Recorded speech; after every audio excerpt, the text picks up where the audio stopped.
Hello, Simon. Hello. I'm not sure it's a good way to start the new season. I'm going to ask you about 8 potential injury doubts. 8? A bit too many, isn't it? Yeah, well, Nick Antonio? Yeah, the most of them are from last season. Yeah. Yeah, because, you know, we finished the... It's not 8. Is it 8? Well, I've got 8 here, but you You're can right. tell me I'm wrong. Nick Antonio first? Yeah, Mikey, you know, he got injured against Swansea last season, and the plan was for him to miss maybe a couple of games because he done the operation, you know, it wasn't just an injury, it was a big one, and that was the plan, to miss maybe a couple of games. And he was and is ahead of the schedule. He's good healer, let's say like this, strong, everything, mentally strong, hard worker, and a bit of a monster also, you know, physically. And so the fact is he's ahead, which means that he's playing tonight for under-23s, and then he's going to miss the first game of the season against Man United away, but he trained with us since Monday. And as I said, tonight he's playing, and he should be in a team, in a squad, at least for a game against Southampton.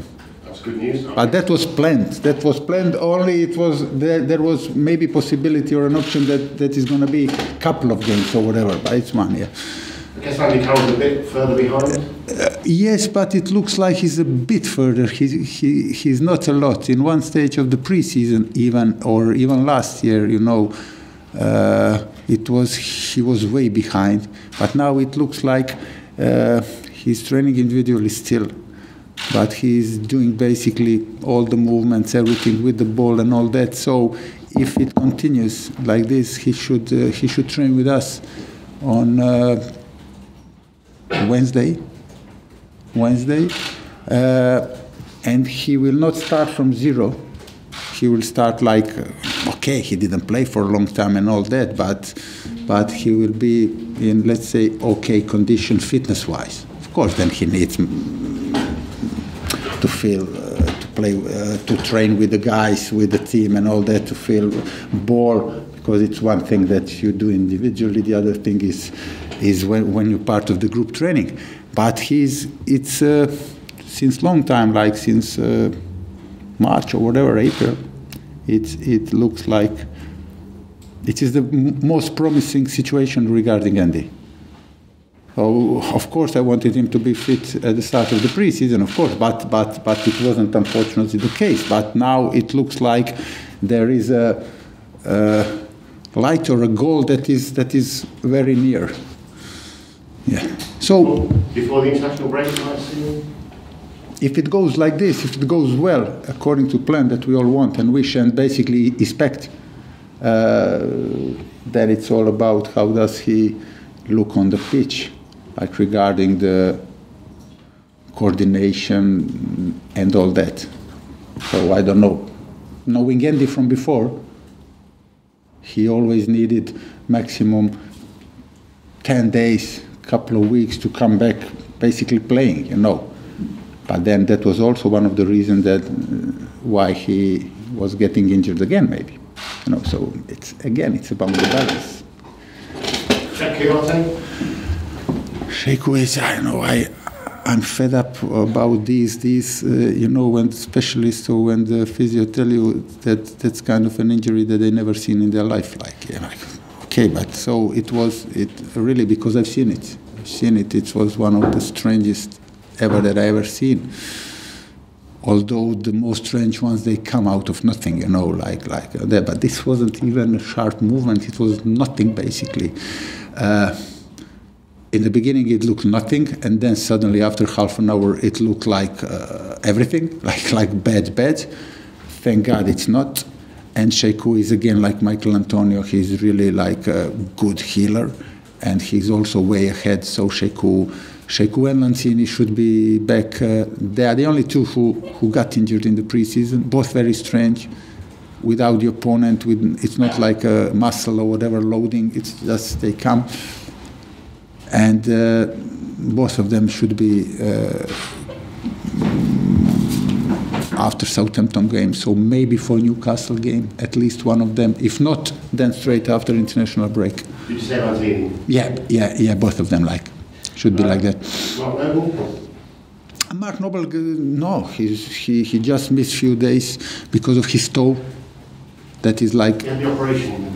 Yeah, but that's okay. That's gone. Like he played through the pain last season and all that. He missed a couple of games at the end because it was basically unbearable to play with that pain, and we were already safe and all that. So he didn't play, and so he's fit. I've also got down here Sacco and. Sacco, Reed also he didn't start the pre-season with us. But then so he missed Austria. He was in Austria working with the physios and all that on his fitness. And then he joined us in Germany. And he trained in Germany, so he's fit after that operation, after Spurs game, I think. And Sacco the same, okay. Sacco's got a longer break. He had a back operation back in, I don't know, February or whatever, maybe even January. And he joined us in Germany. So he lacks match practice, but I speak to him every day, and he trains with us, and he looks healthy. He's missing the match practice, of course, because he didn't play for a long time. Excellent. On Lanzini, how important is he to you, and is there any standing deal for him? Manuel is, you have. No player is bigger than the club in any way. I'm not talking about contract. I'm talking about he's just one player. He's just part of the team like any other player, like even Messi and all them. But he is one of our key players, definitely. So he's a great lad, and he knows his situation. And we know I spoke with him last season a few times at the end of the at the end of the season, then in the beginning of the pre-season and all that, and he knows, and we are looking after him. You know that he's happy. It is big year ahead of him, and we know his situation, and we're going to do everything possible to sort him out. Although he's got a long contract, of course, with us, but. Let's be honest, the chairman always used to appreciate those kind of situations. And I know that the chairman activated his clause even before he had to. Oh, he already showed him how much we respect him and all that. And he deserves from us to do it again. And no doubt he's our key player, and we're going to well look after him. Do you see a desire for him to stay? Yeah, that's what I'm talking about. When I said he's a great lad, he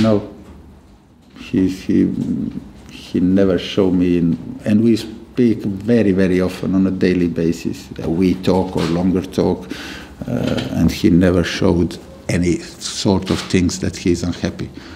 And then again, of course, every player knows his situation, and he wants to use the situation in a good way. Best possible way for himself, but I know for sure that he's happy here. He likes it. Hernandez says he doesn't know whether or not he'll celebrate if he scores at Old Trafford. I guess you just wanted to score, you don't mind. I mean, it's down to the player, it's individual, but it ain't gonna distract him from being concentrate on and focused on the whole game, He looks good. Okay, he was at the Confederation Cup, and all the players who were part of the Confederation Cup, especially those players played last season in whatever leagues or whatever, they're still not totally fit. They had a longer break and all that. But he looks. So he's not 100%, but he looks, to me, he looks 100. He looks sharp, he looks good. His movement is really top class. It is exceptional kind of movement. He knows where to run. He knows when to run. He plays on shoulder of the defenders. He knows to put himself in the position that if they want to see the ball, they can't see him, and the other way around. You know, you can see straight away that he's a top player, and also a very, very nice lad. You're willing to celebrate when he scores? Whatever, you know, just it would be nice for him and for us, of course, that he scores. You've done some good business so far this window. Any more planned? I said I'm thankful, and I have to congratulate the board, the chairman and the board for the business, because those, if you remember, and you remember from last year, I said that we, like, despite all the injuries that we have whole season, especially towards the end of the season, still we were managed to put a good team out. So hence we don't need a squad. I'm not talking about refreshing, one go, one comes and all that, especially if those players are young. But we wanted the players that going to improve our first 11 our game. When we talk about first 11, then like any other manager, I think about 15 players, you know, that you are counting for next 7-8 games, you know, and that's what we done. We wanted to get quality players with great character, with something to prove on, and we wanted to get the players that know the league, and we got it. Can I ask you about Man United? Don't worry. While we're talking about transfer, I just want to put a couple of names to you, then we'll move on. Talk about quality players. William Carvalho, interest there in him, and has he agreed to come to the club already? I don't know. I know that he's a good player. Of course, he's a good player, and a lot of clubs have interest in him in the last few years since he came on not on a market, but on a radar. He's a top player, and that's all that I can say. Top players are hard to get, but all of us are looking to get them. The 40 million release clause, that would be a bit rich, would it? Yeah, it would be a bit rich, yeah. Yeah, you're a bit more rich, yeah. Even today. Jota, Brentford. Sorry? Jota, Brentford. A good player again. But to be fair, I told you, we done the business. One more I would love, but if we have to offload one or to sell one, even then. But the other positions, you know, we done our priorities. That was right back, that was center forward, that was left wing or whatever. And then Joe Hart happened. And now, if one goes, one will come to refresh the side, and if someone is not happy, or if we can get something better and there's a possibility to do the job, especially because we done a great job, the board done a great job, because we got our first targets, basically. It's not just positions, it's like we had a list and we got, and in one moment of the transfer window, we were patient enough not to jump on maybe when the opportunity was to get like a third name on the list. We waited for the first, and we got rewarded for that.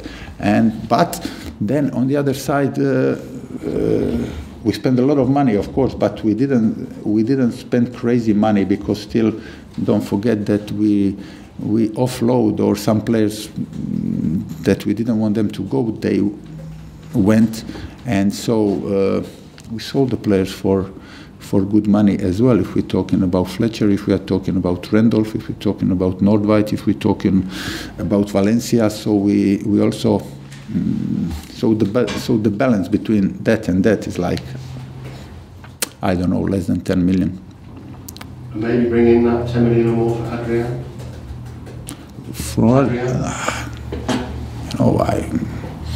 I said Joe Hart. We are happy that Joe Hart joined us.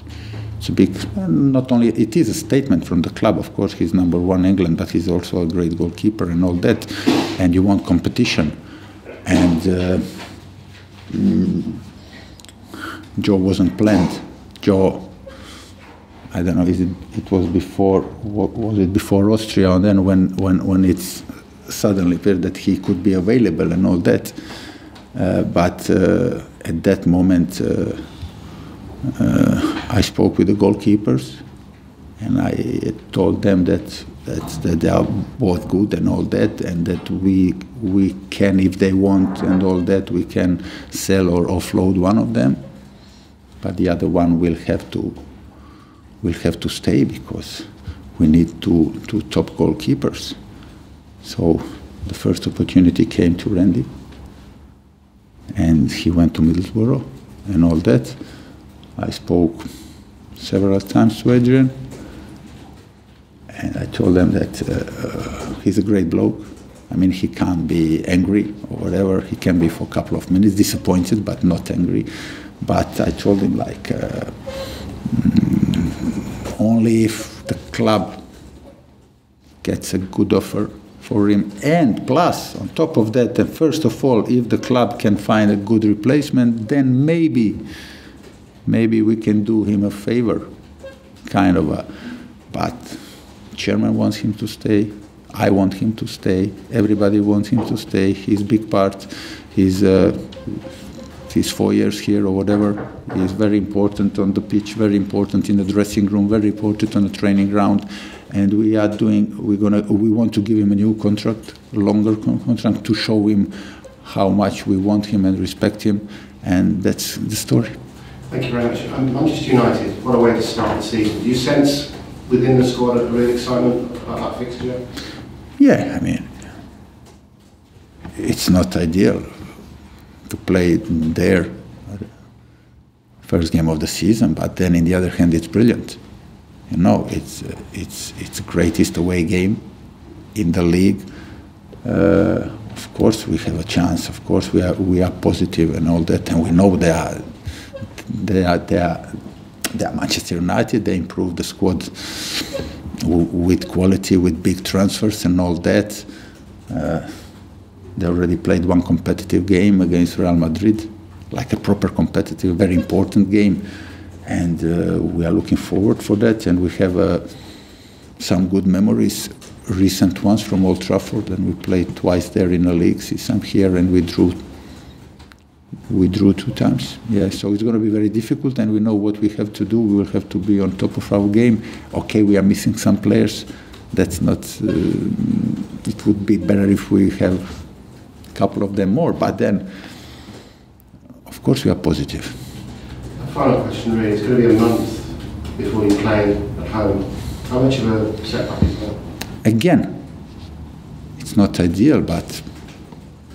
It's only one game, you know. It's only one game that they changed. It's a game against Southampton. I mean, it's not ideal that you play three league games and one cup game away from home. But then at the end of the, it ain't gonna always be like that. At the end of the September, it's gonna get even, you know. So as I said, it's not ideal. Therefore, we have to be on top of our game on Sunday, because the sooner you get the point or points, you know what I mean, the better you're gonna, the more relaxed you're gonna be in the next game, especially that game is the away one, you know. Cheers. Given the quality of the signage you've made, what do you feel you can realistically achieve this season? Oh, it's all on paper. We've done well on paper. But the most important thing for us is if we cut down the injuries, then we're going to do the business. The new acquisitions, the new players, they're all experienced, they're all very hungry, they're all going to add the quality. And of course, if we do both of that, as I said, it should be a good season for us.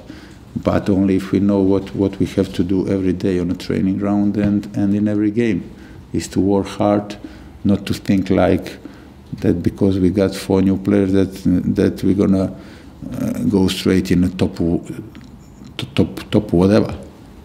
It is a wrong approach, of course, but if we dedicate ourselves for a cause of West Ham, if we continue to work hard or to even work harder, we have a good team. We have a good team. The backing from the board you've already spoken about, just how does that make you feel? It's a huge vote of confidence for you, isn't it? Sorry? There's huge vote of confidence that the backing from the board, they've got faith in you to Oh, yeah, but they are backing the club, they are backing the team, they are like, these players are good players, you know, these players were not only my wish, you know, and of course the chairman, he wants West Ham to be successful and all that, and that's why he was ready to spend some money and to get the players, I'm saying again, exactly who we wanted for not like ridiculous kind of money, you know. So and of course, but I expected that they're gonna back those transfers because they're good ones. And I don't know very few, if someone has said about our transfers that are not good on paper. Now we have that what we have done on paper, that means nothing basically now. There's a pitch, but you have a chance now with these players better than last year. Do you expect a strong competition between Adrian and Joe Hart, or do you have a number one goalkeeper? It's always competition, you know. We have like any other manager, you know. We have like on most of the positions, you know. All the clubs in the Premier League, all the managers are trying to have because it's a long league, it's a difficult league, it's a very demanding league, and it's very hard to maintain the form for the players and to keep that and to maintain that form from August till May. And then you add the injuries or suspensions. Of course, you need a competition on every position. That goes for the keepers as well. Finally, from me, just on Man United in general, some big signings for them. Do you consider them as real title contenders this season? Yeah, of course they are. Of course they are. I mean, Man United by itself, they are title contenders every season. I mean, and then if you add to that that this is Mourinho's second year, that is always his best year, wherever he was. And if you, as you said, if you add new players who are really, some of them are impressive. They didn't buy a lot, but they bought like all big names, big transfers on that position that they needed, and they done it quite early also. That puts them definitely in among the title contenders. Yeah. Excuse me, just two from me. With the likes of Chicharito and Arnautovic coming in, have you had to speak to Andy Carroll and give him assurances that his long-term future is at West Ham with those new arrivals in mind, perhaps? We spoke a bit about it, but I don't have to give him. We were talking now about competition, and also I don't think that we have number-wise, I mean quantity-wise, more strikers than we had first year or in my second year, like last year. It's just, I think last year we had even more strikers. Last year with Carroll and Sacco, let's say, there were Zaza, there were Fletcher, there was Caleri. There were three of them. If he wasn't then thinking like, oh my God, where's my position? Now you have only Chicharito, and Enner was in the beginning of the season, Valencia, also there. So when the people are talking, you know, we don't have more players than last season on the positions. And last season was a very strange one when we needed all of them. So with then the situation is very simple. I mean, he knows that whole West Ham, or when it comes down to me, that I like him or we like him. And make no mistake, if Andy is fit, we're gonna find a space for him to play because he's useful